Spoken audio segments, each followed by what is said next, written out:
Posibleng tumaas na hanggang 25 sentimo kada litro ang presyo ng diesel ngayong linggo ayon sa ilang oil industry sources. Ang grupong Akto sagad na raw ang pasensya sa sunod-sunod na oil price hike kaya banta nila dagdagan ng 50 sentimo ang pamasahe sa jeep kahit walang pahintulot ng LTFRB. Balita natin ni Julius Segovia. Posibleng walang paggalaw ngayong linggo sa presyo ng gasolina na halos 56 pesos kada litro na.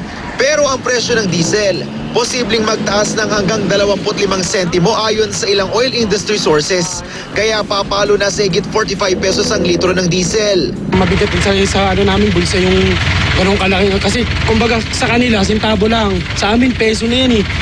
Sagad na raw ang PC ng mga tsuper sa walang tigil na oil price hikes. Katunayan, nagbanta na ang grupong Akto. Dadagdagan na raw nila ng 50 sentimo ang kasalukuyang 8 pisong pasahe sa jeep ngayong Marso. Kahit pa walang go signal ng LTFRB.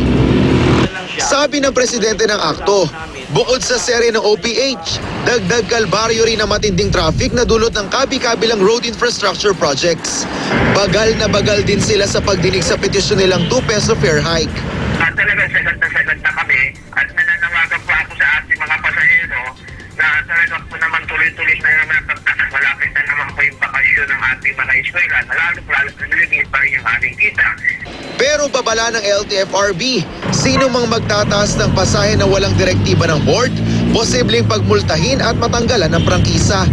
Giit nila, sinusunod lang nila ang tamang proseso sa pagdinig ng mga petisyon, kaya hindi sila ura-uradang naglalabas ng desisyon. Julius Segovia, GMA News.